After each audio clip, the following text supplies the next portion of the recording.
खुदावंद के आनंद के लिए जोर से तारीफ करो, जोर से। इस वचन को सुनने के बाद आप सेम नहीं जा रहे वापिस। पहला नीति वचन में लिखा, जब परमेश्वर का आत्मा तुम पर उतरेगा तो वो अपने वचनों को तुम पर जाहिर करेगा। बहुत से लोग बाइबल को जब शरीर के अनुसार पढ़ने की कोशिश करते हैं और शरीर में पढ़ते हैं, उन्हें बाइबल समझ नहीं आती।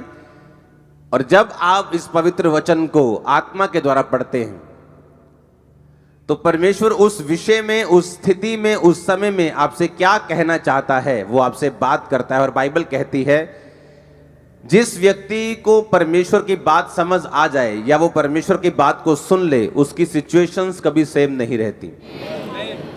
एक छुटकारा पाए हुए व्यक्ति और एक बिना छुटकारा पाए व्यक्ति में एक ही चीज का फर्क है कि उसको परमेश्वर की मर्जी मालूम थी और उसने पूरा किया, और दूसरे को परमेश्वर की इच्छा मालूम नहीं थी।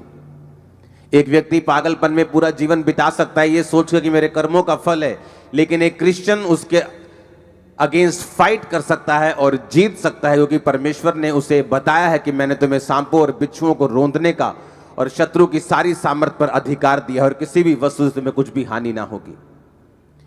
पहला शमूएल 3 उसकी 1 से 21 आयत में लिखा, वह बालक शमूएल अली के सामने यहोवा की सेवा टहल करता था। उन दिनों में यहोवा का वचन दुर्लभ था और दर्शन कम मिलता था। और उस समय ऐसा हुआ कि एली की आंखें तो धुंधली होने लगी थी और उसे ना सूझ पड़ता था।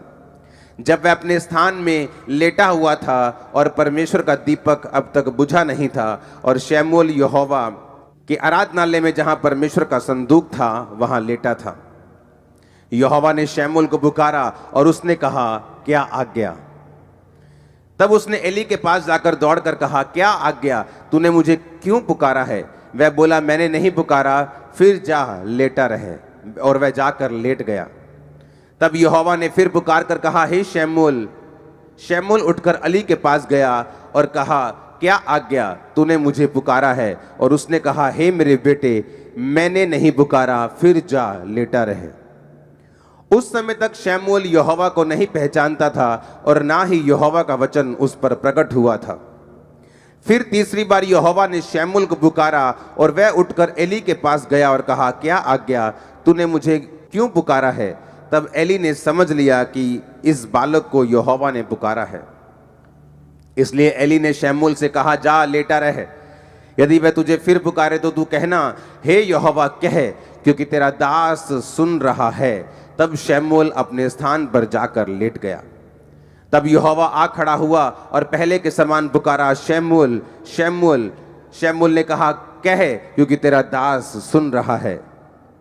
यहोवा ने शमूएल से कहा, सुन, मैं इज़राइल में एक ऐसा काम करने पे हूं जिससे सब सुनने वालों पर बड़ा सन्नाटा छा जाएगा।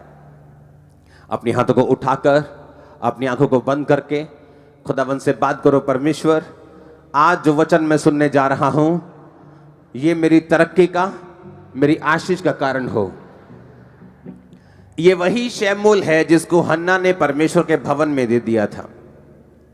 और बाइबल कहती है वो एली याजक के नीचे काम करता था और वो भवन के सारी सेवा में लगा रहता था। एक दिन यहोवा ने जब उसे पुकारा, हे शमूएल, हे शमूएल, बाइबल कहती जैसे ही उसने परमेश्वर की आवाज को सुना, क्योंकि उसने उससे पहले परमेश्वर की आवाज को कभी नहीं सुना था, और बाइबल कहती वो उठा और अपने जाके एली के पास, सेवक के पास जाकर बोला, क्या आज्ञा? आपने मुझे पुकारा है, बताइए क्या करूं? उसने कहा, मैंने नहीं पुकारा। उसने कहा, ठीक है, शायद गलती लग गई होगी।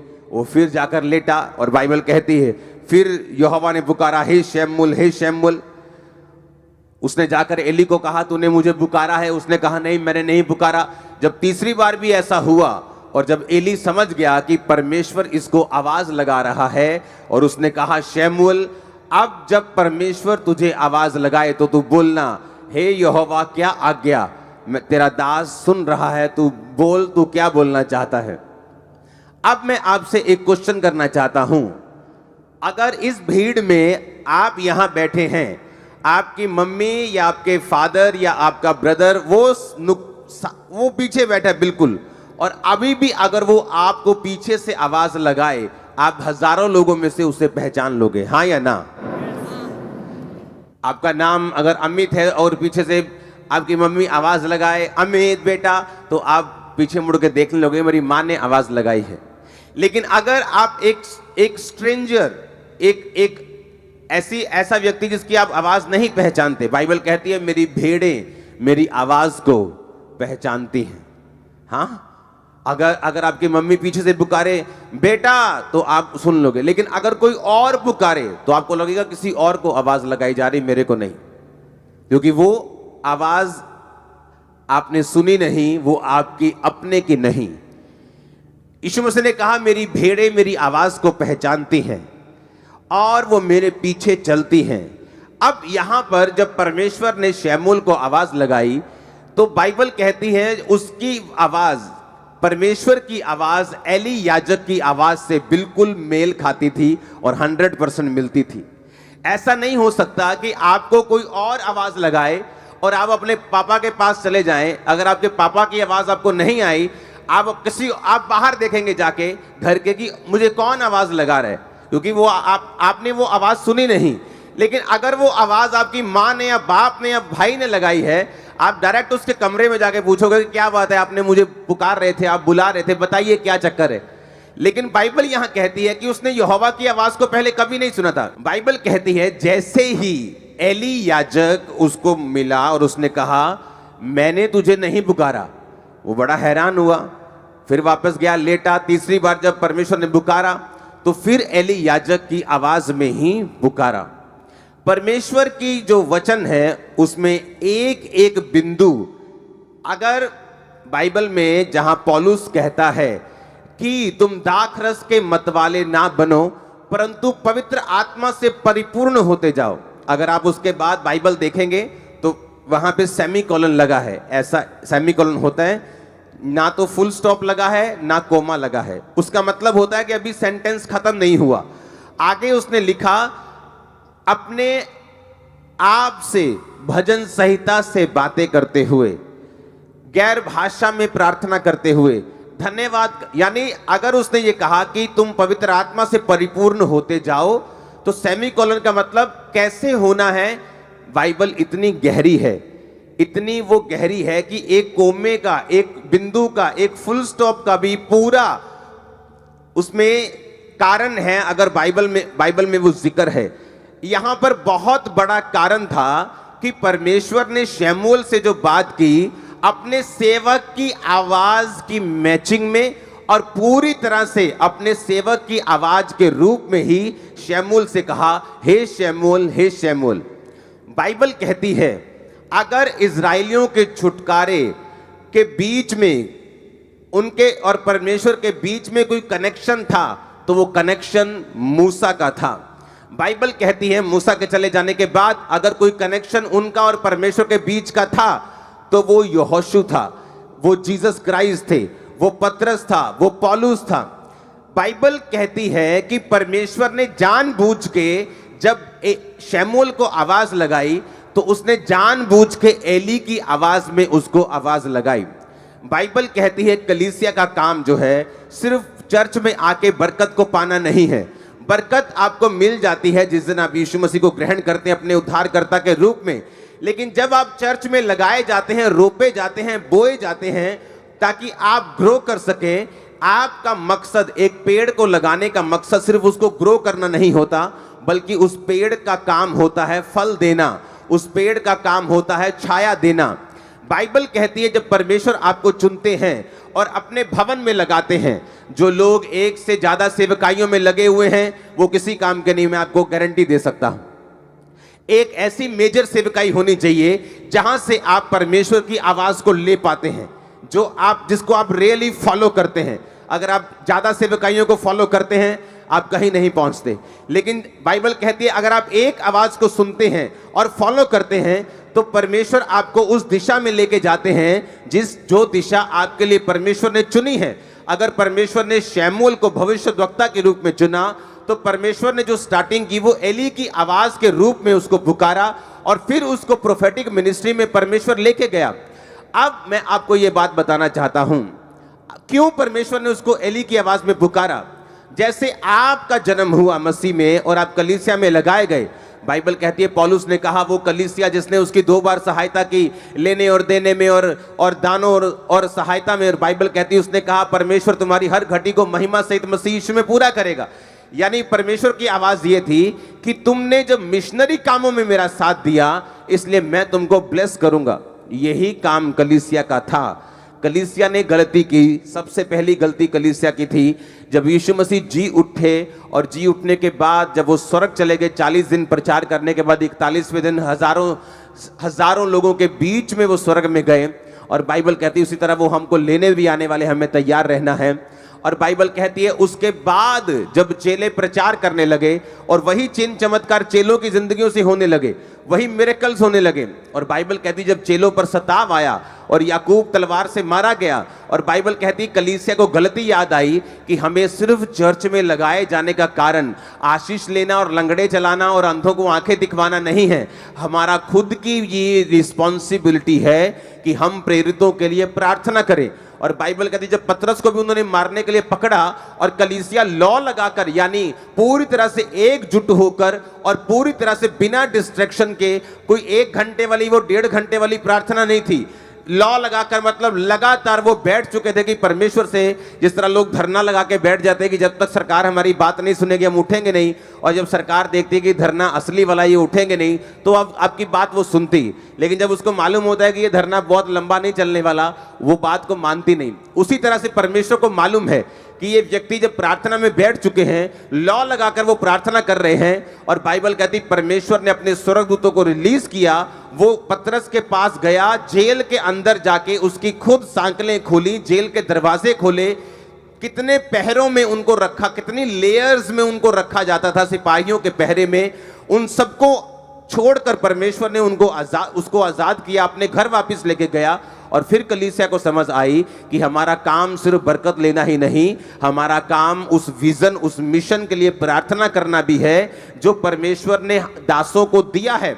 और जब लोग अपने सेवकों के लिए प्रार्थना करने लगे, जब लोग बोने लगे, जब लोग उस सेवकाई में हिस्सा डालने लगे और जब खुद लोग सेवा करने लगे, बाइबल कहती वो कलीसिया गिनती में दिन प्रतिदिन बढ़ती गई। बाइबल कहती वो कलीसिया ग्रेस में बढ़ती गई। कोई भी दरिद्र नहीं था, कोई गरीब नहीं था, कोई भी वांटेड, की हर किसी के पास जैसे वांट रहती, कमी रहती कि मेरे पास ये चीज की कमी, बाइबल कहती उस कलीसिया के पास किसी चीज की कमी नहीं थी।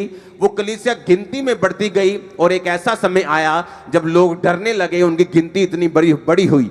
बाइबल कहती है वो उस काम कैसे पूरे हुए, प्रेरितों ने जो काम किया अपनी तरफ से परफेक्ट किया, कोई कमी नहीं छोड़ी। कलीसिया ने भी अपनी तरफ से कोई कमी नहीं छोड़ी। और बाइबल कहती है जब एक देह मिलकर कंप्लीट काम करती है, मुंह सही काम करता है, हाथ सही काम करते हैं, पैर सही काम करते हैं, तो बाइबल कहती है वो देह उन्नति पाती है, बरकत पाती है। और उसी तरह से बाइबल कहती है जब सब ने मिलकर काम किया तो परमेश्वर ने अपनी आशीष को उस कलीसिया के ऊपर रखा। और बाइबल कहती कोई भी दरिद्र नहीं था, सब लोग ब्लेस्ड थे। आपको मैं उसी कलीसिया के रूप में आज से देखूंगा, आप लोगों को उसी कलीसिया के रूप में मैं जानना चाहूंगा। आमीन। मेरे को ऊंचे वाला चाहिए, बरकत ऊंचे वाली होगी। अब परमेश्वर का जो मकसद था वो मकसद था कि शमूएल के जरिए हमें ये बात को समझाना कि बाइबल कहती जब इजराइलियों ने प्रार्थना की कि परमेश्वर, क्योंकि शैतान ने ज्यादा तंग करना शुरू किया, अगर शैतान ज्यादा तंग ना करता, मिस्री ज्यादा तंग ना करते तो कभी प्रार्थना वो बढ़ाते नहीं, सदा उस कंडीशन में पड़े रहते। जो कोई भी चीज, जो कोई भी विरोध, जो कोई भी सताव आप अपने आसपास देख रहे हो, वो एक्चुअल में आपको आपके कंफर्ट जोन से बाहर निकालकर परमेश्वर की एक बड़ी मर्जी को पूरा करने के लिए है, जो आपके बीच में आने वाले कुछ सालों में पूरी होने वाली है। और आपका आमीन। वो चीजें जो मैं बोल नहीं सकता, मेरी प्रार्थना है कि परमेश्वर आपके हृदयों में वो चीजें डाल दे कि आप राज्य करने वाले हैं। आमीन। ऊंचाई आशीष आपकी ये चर्च।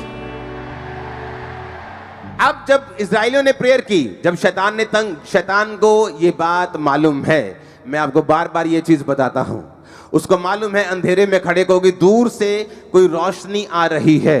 वो ट्रक की है कि बस की है कि कार की है कि बाइक की है, उसे ये नहीं मालूम, पर उसे मालूम है कुछ हो रहा है।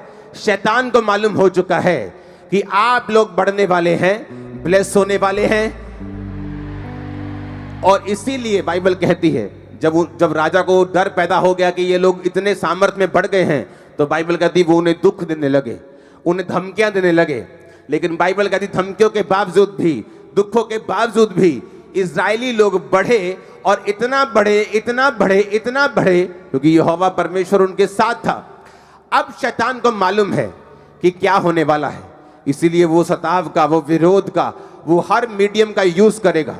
लेकिन मैं आपको ये बात यीशु मसीह के इस कुर्सी से बताना चाहता हूं, वो इतना शर्मिंदा होगा, आज तक कभी ना हुआ होगा, इतना शर्मिंदा होने वाला है।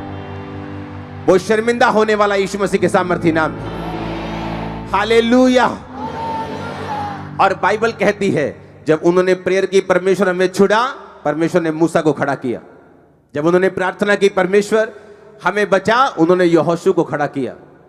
जब उन्होंने प्रार्थना की परमेश्वर हमें इन फलिश्तियों के हाथ से छुड़ा, तो बाइबल कहती है उसने सैमसन को पैदा किया। जब उसने फिर प्रार्थना की परमेश्वर मुझे छुड़ा, तो उन्होंने गिदोन को पैदा किया। जब जब भी परमेश्वर ने अपने लोगों को ब्लेस करना चाहा है, परमेश्वर ने अपने लोगों को खड़ा किया है। और बाइबल कहती है कि वही लोगों की आवाज की सिमिलैरिटी में, सेम उस आवाज में परमेश्वर इसलिए बात करता है ताकि वो आपको दिखा सके, समझा सके कि ये वो जन है जिसको तूने फॉलो करना है। पौलुस कहता है तुम मुझे फॉलो करो जिस तरह मैं क्राइस्ट को फॉलो करता हूं। यानी मैं परमेश्वर से दर्शन को लूंगा, तुम्हें वो दर्शन को बताऊंगा, और अगर तुम उस दर्शन के अनुसार चलोगे, तुम और तुम्हारा घराना कभी भी सेम ना रहोगे, ना तुम्हारा फाइनेंस, तुम्हारी बॉडी, तुम्हारी सेहत, तुम्हारे बच्चे। आमीन हो चाहिए, बरकत आपकी है चर्च।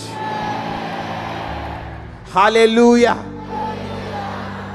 जब परमेश्वर के दास शमूएल ने रिकॉग्नाइज कर लिया कि परमेश्वर की आवाज जो थी वो शमूएल के, वो उसके जो स्पिरिचुअल फादर एली के रूप में परमेश्वर ने थी, और जब उसने समझाया और उसने डायरेक्ट किया, क्योंकि जो परमेश्वर के दास हैं, जब आप उनका पीछा करते हैं तो वो इसलिए पीछा नहीं करवाते कि वो अपना पीछा करवा सके। वो भी यही बोलते हैं कि तुम यहोवा की बात को सुनो, तुम्हारी हेल्प करते हैं। एली ने हेल्प की, उसको समझ नहीं आ रही थी क्या हो रहा है। एली ने कहा अब अगर तुझे आवाज आए तो कहना क्या आज्ञा, बोल, तेरा दास सुन रहा है। और बाइबल कहती है परमेश्वर ने फिर उससे बात करनी शुरू की इजराइल के बारे में, आने वाली घटनाओं के बारे में, कि वो दोनों होपनी और पिनहास नामक दोनों जो याजक जो कुकर्म करते थे और व्यभिचार करते थे और गलत भेंटों का प्रयोग करते थे गलत रीति से, कि वो मारे जाएंगे। और परमेश्वर ने शमूएल की सेवकाई को शुरू किया। शुरू होने से पहले उसने एली का पीछा किया, शुरू होने से पहले वो परमेश्वर के भवन में लगा रहा, परमेश्वर के भवन की सेवा करता रहा। आज लोगों को ये नहीं मालूम कि एक स्पिरिचुअल मेंटर की कीमत क्या है, स्पिरिचुअल फादर की कीमत क्या है। जिस तरह शरीर में लोग व्यभिचारी हैं, आत्मा में भी लोग व्यभिचारी हैं। 10-10, 5-5 मिनिस्ट्रीज को फॉलो करते हैं, कभी मालूम नहीं होता हमें क्या करना है, कभी कहीं नहीं पहुंचते कि मुझे किस दिशा में जाना है, क्योंकि उनकी आवाजें जो हैं वो मल्टीपल हैं। उन्हें ये नहीं पता कि मुझे कौन सी आवाज को फॉलो करना है, इसीलिए वो वहां नहीं पहुंच पाते जहां परमेश्वर उनको लेके जाना चाहता है। अब परमेश्वर ने अपनी आवाज में, जब एली की आवाज में उसको आवाज लगाई, तो परमेश्वर ने ये बता दिया कि तुझे मैंने, तेरे स्पिरिचुअल फादर अपने दास की आवाज में इसलिए आवाज लगाई है ताकि ये मैसेज दुनिया तक पहुंच सके कि अगर परमेश्वर तुम्हें छुड़ाना चाहता है, वो तुम्हें अच्छी संगति देगा, वो तुम्हें जीवित चर्च देगा, वो तुम्हें अच्छे दास देगा। तुम दुनिया में जहां भी मुझे सुन रहे हो, जहां भी तुम जिस चर्च में जाते हो, वो जीवित चर्च होनी चाहिए, जीवित वचन होना चाहिए, हर एक चीज वहां होनी चाहिए। मिरेकल्स होने चाहिए, वचन की गहराई होनी चाहिए, पैसों की लूटपाट नहीं होनी चाहिए। बाइबल कहती है जब आप इन वचनों को सुनकर परमेश्वर की आवाज को समझना शुरू कर देते हैं, तो वो आपकी बुलाहट में आपको एंटर करवाना शुरू करता है। जिसके लिए उसने आपको अपने पास बुलाया, जिस काम के लिए परमेश्वर ने आपको चुना, वो एक प्रॉफिट हो सकता है, वो एक सेवक के रूप में हो सकता है, एक डॉक्टर के रूप में हो सकता है, एक नर्स के रूप में हो सकता है, एक बिजनेसमैन के रूप में हो सकता है। हर एक व्यक्ति की कॉलिंग अलग अलग है। वो कॉलिंग परमेश्वर आप तक पहुंचाता है जब आप भवन में लगाए जाकर इन सब अपनी ड्यूटीज को पूरा करते हैं। अगर आप प्रार्थना कर सकते हैं, आप प्रार्थना करते हैं। अगर आप बीज बोना जानते हैं, आप बीज बोते हैं। अगर आप कुछ भी करना जानते हैं, आप कोई भी वरदान आपके पास है, गिफ्ट आपके पास है, आप उसे परमेश्वर के भवन के लिए, आप उसे सेवकाई के लिए यूज करते हैं। और इसी काम के लिए परमेश्वर ने आपको अपने पास बुलाया। उसने सिर्फ ऐसी कलीसिया बनने के लिए आपको नहीं बुलाया कि आप आए, आमीन आमीन करें, अपनी हीलिंग ले, ब्लेसिंग ले, अपनी साल्वेशन ले और यहां से चले जाएं। बाइबल कहती है आप ब्लेस्ड हैं दूसरों को ब्लेस करने के लिए, डिलीवर हैं दूसरों को डिलीवर करने के लिए, आप चंगे हैं दूसरों को चंगा करने के लिए, आप बचाए जा चुके हैं दूसरों को बचाने के लिए। ओ आमीन, ऊंचा चाहिए, ये बरकत आपकी है। आज के बाद अब जब यहां से जाएं, आप दूसरों को बचाने वाले बने, दूसरों को हील करने वाले बने, दूसरों को डिलीवर करने वाले बने, दूसरों को आजाद करने वाले बने, अपने परिवार को बचाने वाले बने। आमीन, ऊंचा, पवित्र आत्मा आप पे उतरे यीशु मसीह के नाम में। हालेलुया। और ये परमेश्वर का प्लान था, इसलिए उसने गलती नहीं की। इस दुनिया में 800 करोड़ लोग हो चुके हैं। 800 करोड़ में कम से कम आप लगा लो 780 करोड़ लोगों की आवाज एक दूसरे से नहीं मिलती होगी। हाँ, कुछ की थोड़ी बहुत मिलती है, लेकिन एग्जैक्ट नहीं। लेकिन बाइबल कहती परमेश्वर ने एली के आवाज, एग्जैक्ट आवाज में ही उसको आवाज लगाई। वो आपको एक मैसेज देना चाहता है कि परमेश्वर का मुंह नहीं है, मेरा मुंह उसका मुंह है, आपके हाथ उसके हाथ हैं। आप मेरी बात ध्यान से समझेंगे तो जरूर ब्लेस होंगे। आज मैंने कहा उसका मुंह नहीं है, मेरा मुंह उसका मुंह है, आपके हाथ उसके हाथ हैं। वो जितने समर्पित हैं उतना वो काम कर लेगा, और जितना वो काम करेगा उतना वो आपको ब्लेस करेगा। आमीन। जिन व्यक्तियों का शरीर परमेश्वर के लिए समर्पित है, पवित्र आत्मा उनसे गैर भाषाओं के जरिए दूसरे लोगों के लिए, दूसरे देशों के लिए, जिनको आप जानते तक नहीं, उनके लिए वो प्रार्थना करवाता है आपके अंदर से। जो पवित्र आत्मा के साथ समर्पित हृदय के साथ चलते हैं, आप गैर भाषा में प्रार्थना करते हैं, आप नहीं जानते आप किन के लिए प्रार्थना कर रहे हैं। अपने लिए प्रार्थना कर रहे हैं कि दूसरे के लिए कर रहे हैं कि सेवक के लिए कर रहे हैं। और इसलिए पौलुस ने कहा था, जब मैं गैर भाषा में प्रार्थना करूंगा तो मैं आत्मा से भी करूंगा और बुद्धि से भी करूंगा। बुद्धि से यानी कि मैं प्रेयर पॉइंट्स के साथ भी करूंगा, लिखकर प्रार्थना भी करूंगा, और आत्मा के साथ प्रार्थना भी करूंगा। और जब आप पवित्र आत्मा को अपना शरीर देते हैं, एक व्यक्ति जो व्यभिचार में उलझा हुआ, पाप में उलझा हुआ, फोन में उलझा हुआ, फेसबुक में उलझा हुआ, इंस्टाग्राम में उलझा हुआ, वो परमेश्वर के सामने समर्पित नहीं है।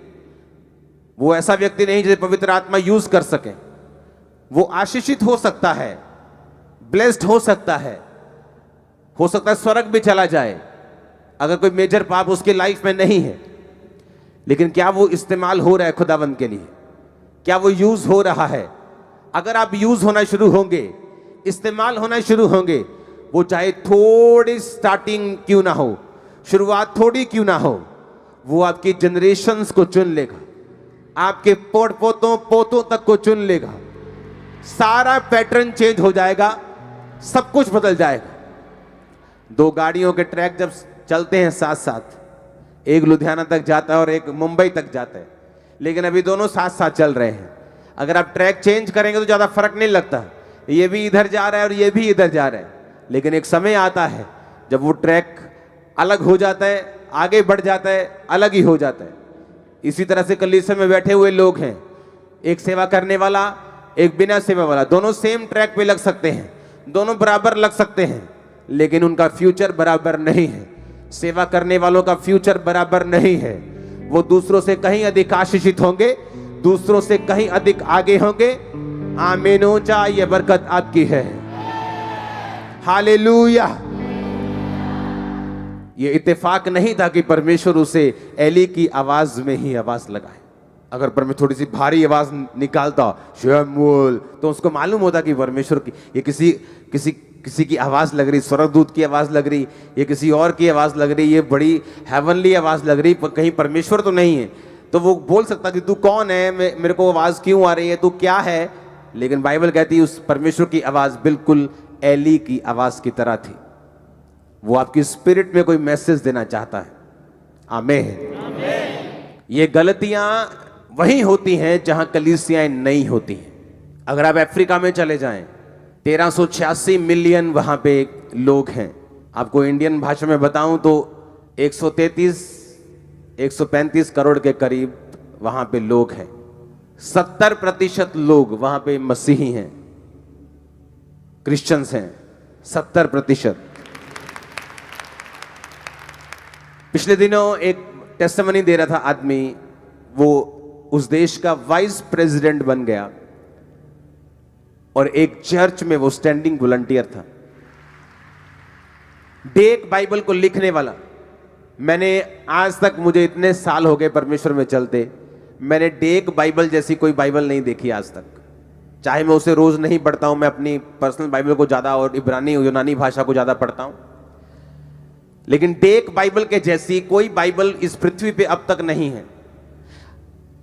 बाइबल अलग अलग नहीं है। कुछ लोग बोलते हैं बाइबल में शोध हुई है। इन्होंने बाइबल जो 1000 शोधा हो गई हैं जी। बाइबल में एक भी शोध कभी नहीं हुई, ना होगी कभी, कभी नहीं हुई। मैं चैलेंज करता हूं। प्रॉब्लम यह है कि बाइबल लिखी गई है इब्रानी भाषा में और यूनानी भाषा में। इब्रानी भाषा इतनी बड़ी है कि अगर मैं बोलूं अपने भाई से कि मैं तुझसे प्यार करता हूं, तो इब्रानी भाषा में मतलब या यूनानी में मतलब आएगा फिलियो, भाइयों वाला प्यार। अगर आप अपने मित्र से बोलेंगे मैं प्यार करता हूं, अपनी वाइफ से बोलेंगे वो अलग है। अगर आप जीसस क्राइस्ट से बोलेंगे खुदा से मैं प्यार करता हूं, मैं अनकंडीशनल प्यार करता हूं, तो उसका मतलब है अगापे। लेकिन जब आप उसे हिंदी में या पंजाबी में लिखते हैं तो आप हर जगह लिखते हैं प्यार प्यार प्यार, ना फिलियो ना अगापे।